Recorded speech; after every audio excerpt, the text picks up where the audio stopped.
नमस्कार जोहार, मैं याचना जायसवाल। आप देख रहे हैं न्यूज झारखंड। चलिए जानते हैं सुबह से लेकर शाम तक की झारखंड की तमाम बड़ी खबरों को। जेपीएससी 11वीं सिविल सेवा इंटरव्यू के लिए कागजात सत्यापन कल से शुरू।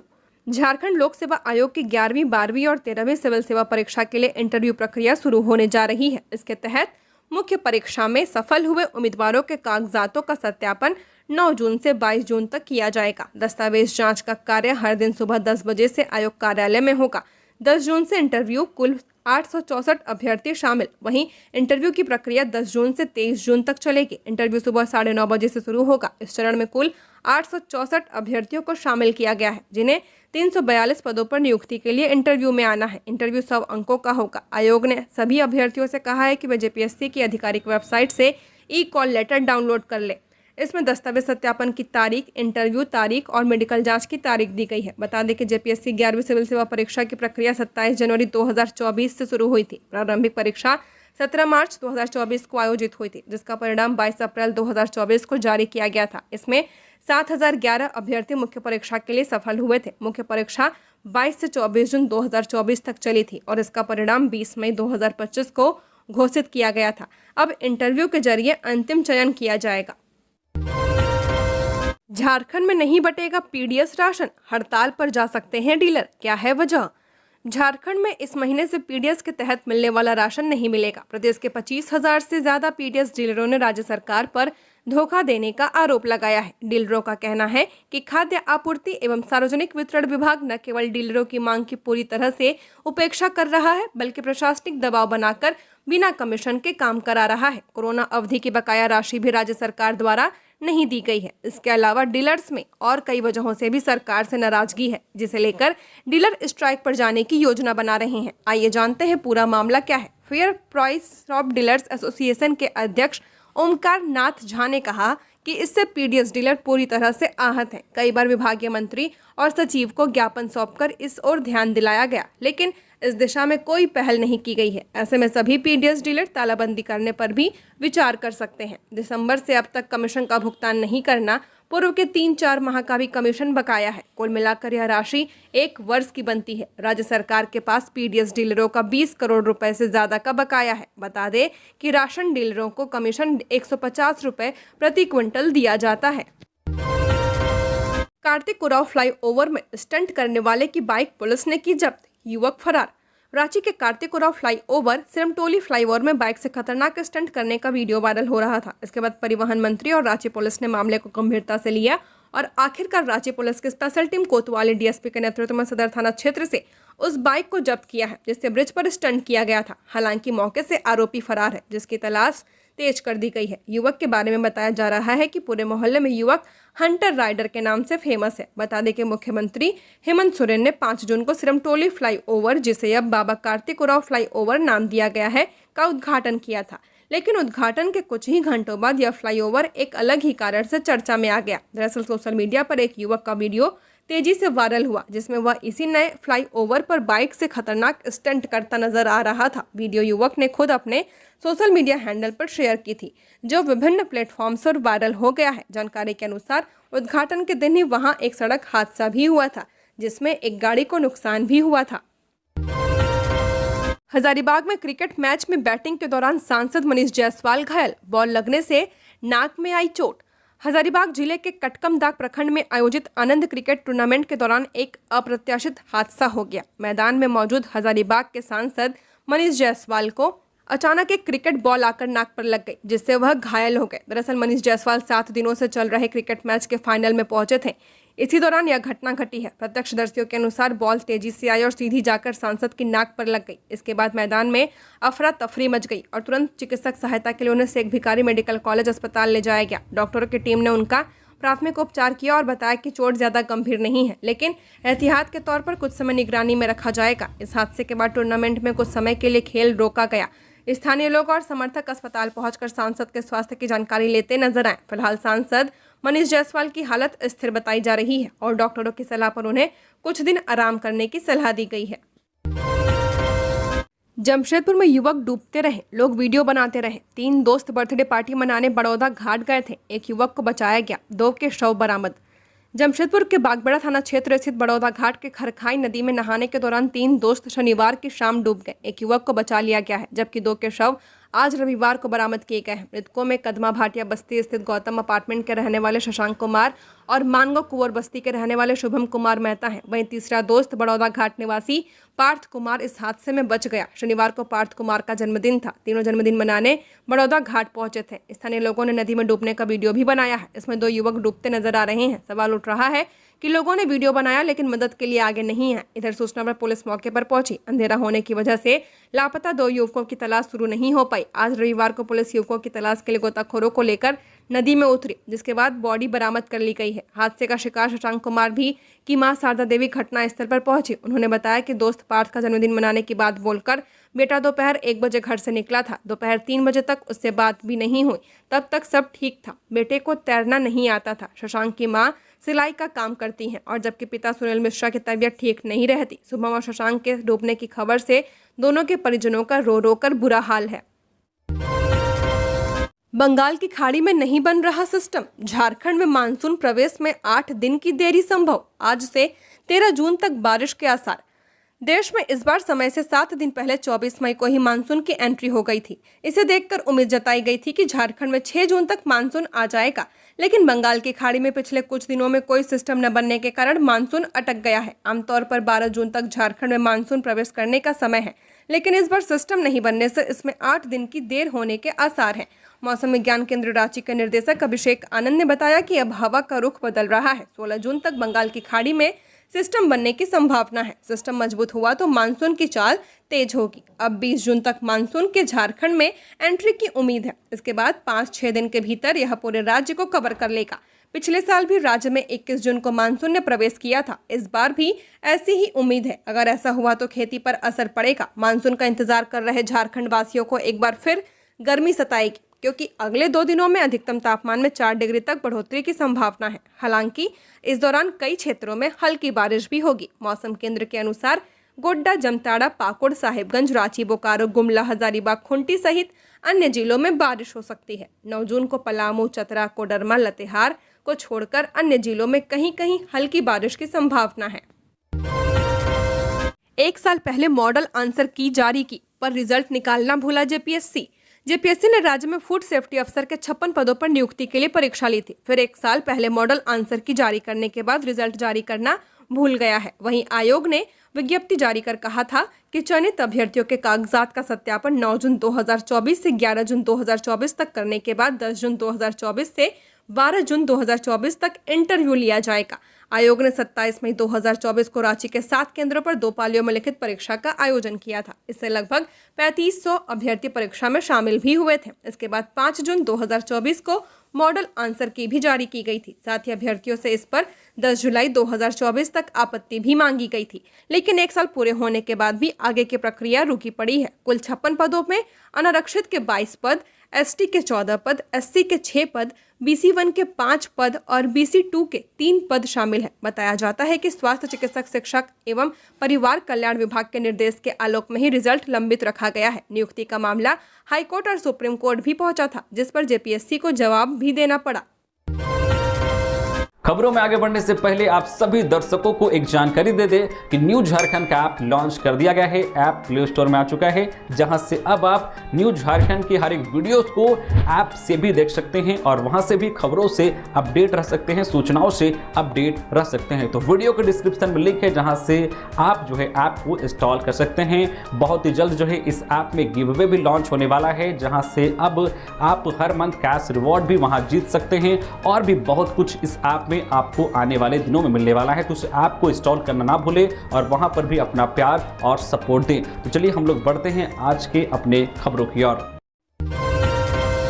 धनबाद के निरसा खुदिया नदी में युवक का शव मिला। स्थानीय लोगों ने शव को तैरते देखा। मृतक की नहीं हो सकी है पहचान। रविवार सुबह निरसा थाना क्षेत्र के नया डांग स्थित काली मंदिर के पास खुदिया नदी में एक अज्ञात युवक का शव तैरते हुए मिला है। स्थानीय लोगों ने जब शव को नदी में तैरते देखा तो उन्होंने तुरंत पुलिस को इसकी सूचना दी। पुलिस ने घटनास्थल पर पहुंचकर शव को बाहर निकाला और उसे पोस्टमार्टम के लिए भेज दिया है। पुलिस अब मृतक की पहचान और इस घटना के कारणों की जांच कर रही है। निरसा थाना पुलिस के मुताबिक मृतक की पहचान अभी तक नहीं हो पाई है। पुलिस ने स्थानीय लोगों से पूछताछ करना शुरू कर दिया है और आसपास के इलाकों में लगे सीसीटीवी कैमरों की फुटेज भी खंगाल रही है। मामले की जांच जारी है और पुलिस का कहना है कि जल्द ही मृतक की पहचान कर ली जाएगी। बकरीद मनाने लौट रहा था परिवार, इनोवा ट्रैक्टर टक्कर में युवती की मौत, 4 घायल। बकरीद से पहले धनबाद से अपने गांव लौट रहा एक परिवार शनिवार की सुबह दर्दनाक हादसे का शिकार हो गया। सिकंदरा नवादा मुख्य मार्ग पर ईंट लदे ओवरलोड ट्रैक्टर और इनोवा कार की आमने सामने टक्कर में 17 वर्षीय नेहा खातून की मौके पर मौत हो गई है, जबकि एक युवक की हालत गंभीर बताई जा रही है। घटना सिकंदरा थाना क्षेत्र के पेट्रोल पंप के पास हुई है, जब कोडरमा निवासी राजा उद्दीन खान का परिवार बकरीद मनाने के लिए सेविक गांव जा रहा था। इसी दौरान सामने से आ रहे तेज रफ्तार ट्रैक्टर ने इनोवा को सीधी टक्कर मार दी। टक्कर इतनी भीषण थी कि इनोवा का अगला हिस्सा पूरी तरह चकनाचूर हो गया, वहीं ट्रैक्टर का बीच का हिस्सा भी टूट गया है। हादसे में मोहम्मद एजाजुल हक, मोहम्मद श्रीजान यूसुफ उर्फ सैयद कैफ मोहम्मद, कामरान यूसुफ और नेहा खातून गंभीर रूप से घायल हो गए। स्थानीय लोगों की मदद से सभी को सिकंदरा पीएचसी लाया गया, जहां से 2 को पटना रेफर किया गया है। रास्ते में ही नेहा ने दम तोड़ दिया, जबकि श्रीजान यूसुफ की हालत अभी भी गंभीर बनी हुई है। इनके अलावा इनोवा में सवार 3 अन्य लोग को मामूली चोटें आई हैं। घटना के बाद ट्रैक्टर चालक मौके से फरार हो गया है। पुलिस ने ट्रैक्टर को जब्त कर लिया है और चालक की तलाश जारी है। डायरी ने खोली पोल, झारखंड शराब सिंडिकेट के 6 कारोबारियों को एसीबी की नोटिस। 38 करोड़ रुपए से ज्यादा के शराब घोटाले की जांच में एंटी करप्शन ब्यूरो ने अपना शिकंजा कसना शुरू कर दिया है। जांच का दायरा लगातार बढ़ाया जा रहा है और अब मैन पावर सप्लाई करने वाली कंपनियों सहित शराब कारोबार से जुड़े 6 व्यापारियों को नोटिस जारी कर पूछताछ के लिए बुलाया गया है। इन सभी को अलग अलग तिथियों पर एसीबी मुख्यालय में उपस्थित होकर जवाब देने को कहा गया है। जिन कारोबारियों को नोटिस भेजा गया उनमें से सबसे चर्चित नाम छत्तीसगढ़ निवासी सिद्धार्थ सिंघानिया का है। बता दें कि छत्तीसगढ़ एसीबी द्वारा वहां के शराब घोटाले की जांच के दौरान सिंघानिया के घर छापेमारी में एक अहम डायरी बरामद हुई थी। इस डायरी में झारखंड के शराब सिंडिकेट से जुड़े कई चौंकाने वाले खुलासे किए गए थे। उसमें यह भी उल्लेख था कि झारखंड में शराब व्यापार के दौरान आने वाली बाधाओं को कैसे मैनेज किया जाए और किन किन अधिकारियों व व्यक्तियों को संपर्क किया गया है। एसीबी अब तक झारखंड के इस घोटाले में 29 से ज्यादा लोगों को नोटिस भेज चुकी है। इससे पहले राज्य के तत्कालीन उत्पाद सचिव मनोज कुमार समेत विजन और मार्शन नामक कंपनियों के अधिकारियों को भी पूछताछ के लिए बुलाया गया था। सूत्रों के अनुसार पूछताछ और दस्तावेजों की गहन जांच के बाद जल्द ही कुछ और बड़ी गिरफ्तारियां हो सकती हैं। राशन कार्ड धारियों को बीते 6 माह से नहीं मिल रहा नमक, जानिए आखिर क्या है वजह। झारखंड के 65 लाख गरीब परिवारों को सरकार द्वारा रियायती दर पर राशन उपलब्ध कराया जाता है। राशन कार्ड धारियों को प्रतिमाह मिलने वाले राशन के साथ 1 किलो नमक भी मिलता है, लेकिन बीते 6 महीनों से नमक का वितरण नहीं हो पा रहा। पिछले वर्ष दिसंबर माह में अंतिम बार नमक का वितरण किया गया था। दिसंबर में पीडीएस दुकान से लगभग 33% लाभुकों को 1-1 किलो नमक मिला था। मालूम हो, नमक वितरण योजना वित्तीय वर्ष 2011-12 में शुरू की गई है। इस योजना के तहत राष्ट्रीय खाद्य सुरक्षा अधिनियम से जुड़े परिवारों को प्रतिमाह 1 kilo free flow refined iodine युक्त नमक का वितरण 1 रुपए किलो की दर से किया जाना है। इधर वित्तीय वर्ष 2022-23 में झारखंड राज्य खाद्य सुरक्षा अधिनियम से जुड़े लाभुकों को भी इस योजना से जोड़ा गया था। इस योजना के तहत नमक आपूर्ति के लिए राज्य में प्रतिमाह 6500 मीट्रिक टन नमक की जरूरत है। जेएसएफसी ने वित्तीय वर्ष 2024-25 के 4th क्वार्टर जनवरी से मार्च और वित्तीय वर्ष 2025 से 26 के फर्स्ट क्वार्टर अप्रैल से जून के नमक वितरण को लेकर टेंडर निकाला है। सरकार इन 3 माह के लिए 39,000 मीट्रिक टन नमक की खरीदी करेगी। जून में नमक खरीद की प्रक्रिया पूरी होगी। ऐसे में लाभुकों को जुलाई माह में ही नमक मिल पाएगा। पलामू में छत्तीसगढ़ से बुलाई गई डांसर की मौत, सिरदर्द के बाद इंजेक्शन लगा, अस्पताल पहुंचते ही मौत, जांच में जुटी पुलिस। पलामू के छतरपुर में एक कार्यक्रम में डांस करने आई छत्तीसगढ़ की 20 वर्षीय युवती की संदिग्ध परिस्थितियों में मौत हो गई है। मृतका की पहचान लखनपुर छत्तीसगढ़ के नावापारा निवासी रिया कुमारी के रूप में की गई है। उसके माता पिता अंबिकापुर में रहते हैं। घटना महेंद्र पेट्रोल पंप के पास स्थित एक किराए के मकान की है, जहां रिया अन्य डांसरों के साथ रह रही थी। घटना शनिवार रात की बताई जा रही है। मृतका की साथी डांसर नीतू कुमारी ने बताया कि रिया के साथ कमरे में प्रतिज्ञा, अन्नू और 2 युवक चांद व विष्णु भी रहते थे। ये सभी लोग छतरपुर के एक युवक द्वारा बुलाए गए थे, जो शादी ब्याह और ऑर्केस्ट्रा प्रोग्राम में डांस करवाता है। नीतू कुमारी ने बताया कि बीती रात तीनों लड़कियां शौच के लिए बाहर गई थी। लौटने के बाद रिया को सिर दर्द और उल्टी होने लगी। इस दौरान मकान मालिक का बेटा कमरे में आया और उसने रिया को 2 इंजेक्शन लगाए। इंजेक्शन के कुछ देर बाद ही रिया की हालत गंभीर हो गई। रात करीब 9 बजे उसे आनन फानन में छतरपुर अनुमंडलीय अस्पताल ले जाया गया, जहाँ डॉक्टरों ने रिया को मृत घोषित कर दिया है। घटना की सूचना मिलते ही स्थानीय पुलिस मौके पर पहुंची और शव को कब्जे में लेकर पोस्टमार्टम के लिए भेज दिया है। ऑटो व कैब में अकेली महिला दिखी तो ट्रैफिक पुलिस गाड़ी का नंबर करेगी नोट, कुछ दूर तक नजर भी रखेगी। राजधानी में ऑटो व ई रिक्शा के अलावा कैब से सफर करने वाली महिला यात्रियों की सुरक्षा को लेकर ट्रैफिक पुलिस गंभीर बनी हुई है। ट्रैफिक एसपी कैलाश करमाली के निर्देश पर बस स्टैंड और रेलवे स्टेशन के अलावा एयरपोर्ट के बाहर बाइक पर लैस ट्रैफिक पुलिस तैनात करने की तैयारी की जा रही है। बाइक से ही ट्रैफिक पुलिस शाम 7 से रात 11 बजे तक गश्त करेंगे। इस दौरान ये ऑटो और ई रिक्शा के अलावा कैब से सफर कर रही महिलाओं पर नजर रखेंगे। अकेली महिला और युवती अगर किसी ऑटो व ई रिक्शा के अलावा कैब से सफर करते हुए दिखाई देगी तो ट्रैफिक जवान गाड़ी का नंबर नोट करेंगे। इतना ही नहीं, चालक की गतिविधि पर भी थोड़ी दूरी तक नजर रखी जाएगी। कुछ भी संदेहास्पद हुआ तो पुलिस गाड़ी रुकवाकर चालक व महिला यात्री का फोन नंबर लेगी और महिला को अपना नंबर भी देगी ताकि जरूरत पड़ने पर संपर्क किया जा सके। जल्द ही यह नई व्यवस्था लागू की जाएगी। ट्रैफिक एसपी ने कहा कि महिलाओं को पुलिस हेल्पलाइन नंबर भी दिया जाएगा। रांची जिला ऑटो चालक संघ और टैक्सी चालक यूनियन के साथ बैठकर ट्रैफिक एसपी ने प्रतिमाह सभी चालकों के काउंसलिंग की व्यवस्था कराने का निर्देश भी दिया है। इसके लिए चालकों का 200-200 का ग्रुप बनेगा। ट्रैफिक पुलिस और परिवहन विभाग के प्रयास से काउंसलिंग की व्यवस्था की जाएगी।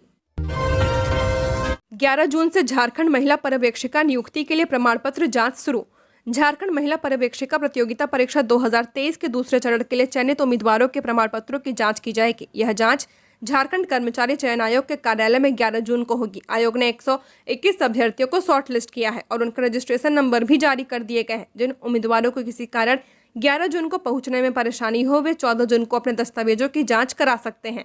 यह अंतिम मौका होगा। इसके बाद दस्तावेज जांच की अनुमति नहीं दी जाएगी। सभी उम्मीदवारों को सलाह दी गई है कि वे अपने साथ परीक्षा में दिया गया एडमिट कार्ड, शैक्षणिक प्रमाण पत्र और वे सभी दस्तावेज जरूर लेकर आएं जो आवेदन के समय जमा किए गए थे।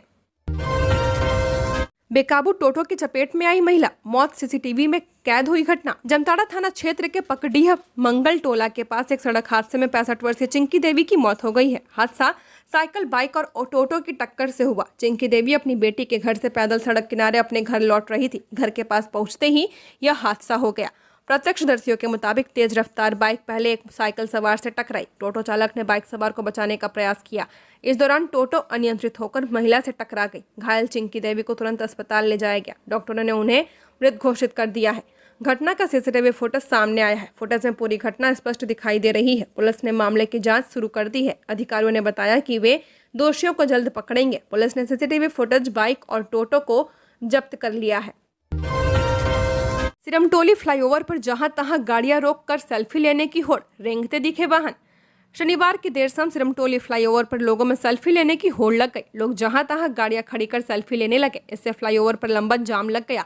देखते ही देखते वाहनों की लंबी कतार लग गई। जाम में फंसे वाहन सवार आगे की गाड़ी को बढ़ने का इंतजार करते रहे। इससे फ्लाईओवर पर चढ़ने वाले वाहन सवारों को दिक्कतों का सामना करना पड़ा। फिर भी किसे इसकी फिक्र थी। ज्यादातर लोग जाम की परवाह किए बगैर सेल्फी लेने में मशगूल नजर आए। हालांकि मौके पर पहुंची पेट्रोलिंग और पीसीआर वाहन ने स्थिति को संभालने की बहुत कोशिश की, पर सुनने वाला कोई नहीं था। पुलिस लगातार वाहन सवारों को आगे बढ़ने की नसीहत दे रही थी और लोग सेल्फी लेने में व्यस्त रहे। बकरीद की छुट्टी और वीकेंड होने के कारण मानो लोग यहां सेलिब्रेट करने पहुंच गए थे। बाद में ट्रैफिक पुलिस जाम लगाने वालों के साथ थोड़ी सख्ती से पेश आई और फ्लाईओवर से जाम हटाया गया। जमशेदपुर के टेल्को में भूतों का आतंक। दोपहर होते ही खुद ब खुद उल्टी दिशा में पलट जाती है बाइक। झारखंड का आर्थिक राजधानी जमशेदपुर के टेल्को में इन दिनों भूतों का चर्चा जोरों पर है और यह चर्चा भूतों द्वारा गाड़ी पलटने का है। यह भूतों का कारनामा सीसीटीवी कैमरा में कैद भी हो गया, जो कि यह अब चर्चा का विषय बन चुका है। आपको बता दें कि टेल्को के हुडको डैम के समीप थीम पार्क के सामने फ्लैट में दोपहर होते ही बाइक खुद ब खुद उल्टा दिशा में पलट जाता है और वह कब पलटता है, जब दोपहर का वक्त होता है। हालांकि बाइक का मालिक का कहना है कि पहले तो यह समझा कि शरारती तत्व का काम है, लेकिन जब वह सीसीटीवी कैमरा में देखा तो खुद ब खुद बाइक उल्टे साइड पलट रहा है। यह देखकर हैरान हो गया। वहीं आसपास के लोग अचंभित हैं और डरे हुए हैं। कुछ लोग यह मानते हैं कि इस इलाके में शैतानी हरकत बढ़ती जा रही है, लोग बीमार हो रहे हैं, तो कई लोग घर से बाहर नहीं निकलते। रात की बात तो छोड़ दीजिए, अब तो दिन में भी लोग अपने घर में कैद होकर रहते हैं। साइंटिस्ट का कहना है कि यह गुरुत्वाकर्षण बल के कारण हो रहा है। उस जगह पर कोई भी गाड़ी खड़ा होगा वह वैसे ही पलट जाएगा। लेकिन साइंटिस्ट यह भी मानते हैं कि हो सकता है कि इस इलाके में कुछ शैतानी छाया पड़ रहा है। श्रावणी मेला शुरू होने से पहले दुरुस्त होंगे कांवरिया पथ और फुट ओवर ब्रिज, डीसी ने दिए ये आदेश। देवघर में हर साल पवित्र सावन माह में राजकीय श्रावणी मेला लगता है। इस भव्य मेले के आयोजन को लेकर शहर में तैयारियां चल रही हैं। शनिवार को डीसी नमन प्रियस लकड़ा प्रशासनिक टीम के साथ श्रावणी मेला 2025 की तैयारियों का जायजा लेने के लिए निकले। उन्होंने दुम्मा बॉर्डर से खिजुरिया तक कांवरिया पथ पर पैदल चलकर कांवरियों की सुविधा के लिए किए जाने वाले कार्यों की जानकारी ली है। डीसी ने निर्देश दिया कि कांवरिया पथ पर महीन बालू बिछाओ, बिजली के तारों को ऊपर व दुरुस्त करने के अलावा चापाकलों के आसपास सफाई कराएं और अतिक्रमण हटवाया जाए। देवघर उपायुक्त ने संबंधित अधिकारियों से कहा कि इस बात का ध्यान रखें कि बालू की क्वालिटी महीन हो ताकि पैदल आने वाले श्रद्धालुओं को ज्यादा कठिनाई नहीं हो। पैदल निरीक्षण करते हुए उपायुक्त ने निर्देश दिया कि कांवरिया पथ में बनवाए जाने वाले प्रशासनिक शिविर, ओपी, स्वास्थ्य केंद्र, विद्युत व्यवस्था, सूचना सह सहायता केंद्र, होल्डिंग पॉइंट, शौचालय, स्नान घर, इंद्रवर्षा व गांव के बाहरी पथों की साफ सफाई का काम समय पर पूरा कर लें। उन्होंने कांवरिया पथ पर पेयजल आपूर्ति व्यवस्था, शौचालयों की साफ सफाई सुनिश्चित करें, नल से निकलने वाली पानी रास्ते में जहां तहां न बहे, इसकी व्यवस्था करने की बात भी कही है।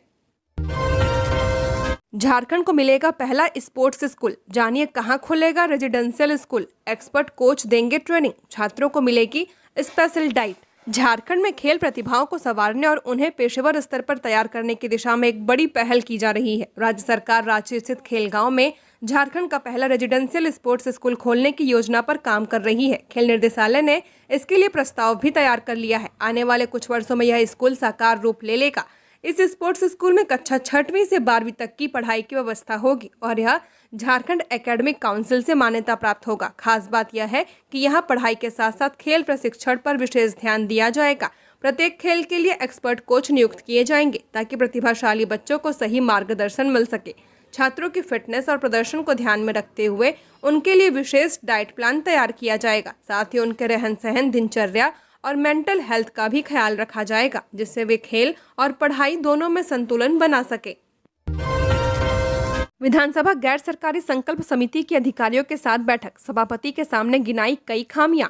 झारखंड विधानसभा गैर सरकारी संकल्प समिति एक दिवसीय दौरे पर बोकारो पहुंची। बोकारो सर्किट हाउस में सभापति राज सिन्हा, सदस्य शत्रुघ्न महतो और सदस्य आलोक कुमार ने जिले के तमाम अधिकारियों के साथ बैठक की। अफसरों ने सभापति को 2 वर्ष से फंड नहीं होने के कारण विकास कार्य अवरुद्ध होने की जानकारी दी है। इस दौरान सभापति को बताया कि 5-6 महीने से बोकारो में डीडीसी का पद खाली है, जिसकी वजह से सभी काम पूरी तरह से बंद है। इधर पूर्व विधायक बिरंची नारायण द्वारा हवाई अड्डा और 19 विस्थापित गाँव को पंचायत में शामिल किए जाने का सवाल संकल्प समिति के पास था। समिति के द्वारा अधिकारियों से इस संबंध में पूछा गया। इस दौरान अधिकारियों ने जमीन बोकारो स्टील होने की बात कही। इस पर अधिकारियों को सेल बोकारो स्टील से समन्वय बनाकर 19 छोटे गांवों को पंचायत में शामिल करने और बोकारो हवाई अड्डा को शुरू करने के पहले अवैध बूचड़खानों को हटाने के साथ उन्हें दूसरी जगह शिफ्ट करने के निर्देश बैठक में दिए गए।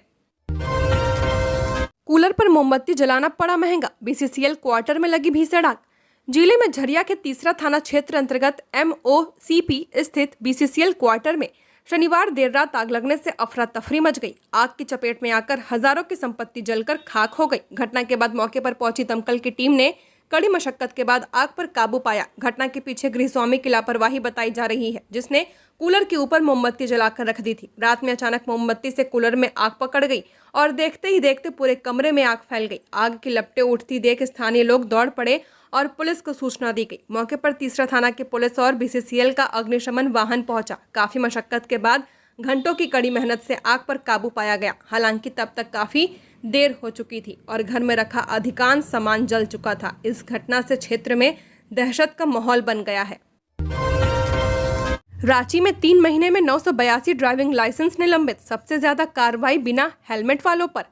रांची में ट्रैफिक नियम तोड़ने वालों की अब खैर नहीं है। जनवरी से मार्च 2025 के बीच ट्रैफिक नियम तोड़ने पर कुल 982 लोगों का ड्राइविंग लाइसेंस जब्त कर लिया गया है। सबसे ज्यादा पकड़ उन्हीं लोगों की हुई है जो बिना हेलमेट बाइक चला रहे थे या शराब पीकर गाड़ी चला रहे थे। जनवरी महीने में ही 473 लाइसेंस सस्पेंड कर दिए गए हैं। इनमें 185 लोग शराब पीकर गाड़ी चला रहे थे, 73 लोग बिना हेलमेट के थे और कुछ लोग बिना परमिट गाड़ी लेकर निकल पड़े थे। फरवरी में 243 लोगों का लाइसेंस गया है। इसमें 203 लोग शराब और रैश ड्राइविंग में पकड़े गए हैं, जबकि कुछ सीट बेल्ट और हेलमेट नहीं लगाए थे। मार्च में 266 लाइसेंस निलंबित किए गए हैं। सबसे चौंकाने वाली बात यह रही कि अकेले मार्च में ही 334 लोग शराब या खतरनाक ड्राइविंग में पकड़े गए हैं। हेलमेट न पहनने पर 26 लोगों का लाइसेंस गया है। अगर 3 महीने के आंकड़े जोड़े तो 722 लोगों ने शराब पीकर या तेज रफ्तार से गाड़ी चलाई है। 117 बिना हेलमेट के थे, 52 ने बिना परमिट गाड़ी चलाई और 31 ने सीट बेल्ट नहीं लगाई थी। घर बैठे आसानी से जमा करें बिजली बिल, जानिए बिल भुगतान करने का सबसे आसान तरीका। झारखंड बिजली वितरण निगम लिमिटेड के उपभोक्ता इन दिनों बिजली बिल जमा करने के लिए कार्यालय के चक्कर काट रहे हैं। कार्यालय पहुंचने पर उपभोक्ताओं को घंटों लंबी लाइन में खड़ा होना पड़ रहा है। ऐसे में अगर आप कार्यालय के चक्कर काटने से बचना चाहते हैं तो JBVNL की आधिकारिक वेबसाइट पर जाकर घर बैठे आसानी से बिजली बिल का भुगतान कर सकते हैं। JBVNL की आधिकारिक वेबसाइट पर जाएं। अब मुख्य पृष्ठ पर उपभोक्ता सेवाएं पर क्लिक करें। ड्रॉप डाउन मेन्यू से ऊर्जा बिल भुगतान पर क्लिक करें। उपभोक्ता नंबर या बिजली बिल नंबर डालें। अब अपना सब डिवीजन चुनें। भुगतान के लिए पेमेंट गेटवे चुनें। पंजीकृत मोबाइल नंबर पर आए OTP को डालें। आपका भुगतान पूरा हो जाएगा। मालूम हो, ऑनलाइन भुगतान करने या अपना बिजली बिल जनरेट करने के लिए आपको मोबाइल नंबर उपभोक्ता नंबर से लिंक होना चाहिए। राजधानी रांची में लगभग 3,20,000 स्मार्ट मीटर लगाए जा चुके हैं, लेकिन बड़ी संख्या में उपभोक्ताओं को पिछले 4 माह से बिजली बिल नहीं मिला है। ऐसे में उन्हें एक मुश्त बिजली बिल जमा करना पड़ेगा। रांची में चोरों ने दर्ज की पुलिस में शिकायत, पकड़ाने पर ग्रामीणों द्वारा पीटे जाने का आरोप। रांची से एक अजीबोगरीब मामला सामने आया है, जहां चोरी करने घुसे चोरों ने खुद अपनी पिटाई की शिकायत पुलिस से कर दी है। उन्होंने ग्रामीणों पर मारपीट करने और सामान छीनने का आरोप लगाया है। घटना 4 जून के रात की है। आसनसोल निवासी विजय कुमार ने जगन्नाथपुर थाने में दर्ज प्राथमिकी में बताया कि वह अपने 5 साथियों कमलेश चौहान, पंकज डोम, जान सिंह, माडू चौहान और करण चौहान के साथ सत्यारी टोल स्थित एक घर में चोरी करने घुसा था। चोरों का कहना है कि घर की अलमारी से उन्होंने सोने की चेन और नगद पैसे निकाले ही थे कि इतने में घर का मालिक जाग गया और शोर मचाने लगा। उसे चुप कराने के लिए चोरों ने पहले उसका मुंह दबाया, फिर पास के कुएं तक ले जाकर डुबोने की कोशिश की। इसी दौरान शोर सुनकर गांव वाले मौके पर पहुंच गए। सभी चोर भागने लगे, लेकिन 4 को ग्रामीणों ने पकड़ लिया। इनमें विजय, कमलेश, पंकज और जॉन थे। झारखंड सरकार के 2 दर्जन से ज्यादा पद खाली, 17 IAS अफसर कर रहे पोस्टिंग का इंतजार।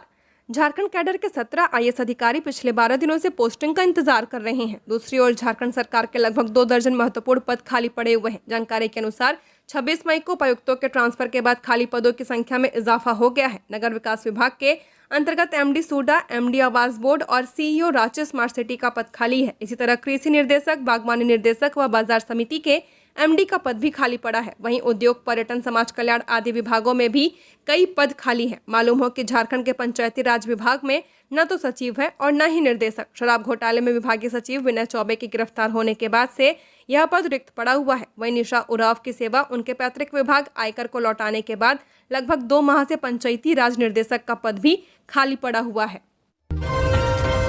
रांची आ रहे कॉमेडियन जाकिर खान, 10 दिन पहले ही बिक गए सारे टिकट। भारत के जाने माने कॉमेडियन जाकिर खान 22 जून को रांची आने वाले हैं। यहाँ वह अपना लाइव शो पापा यार रिम्स ऑडिटोरियम में परफॉर्म करेंगे। इस शो की टिकट की शुरुआती कीमत 1,499 रुपये है। यहाँ वह 2 शो करेंगे, एक दोपहर 3 बजे और दूसरा शाम 7 बजे। बता दें कि शाम के शो की सभी टिकटें बुक हो चुकी हैं।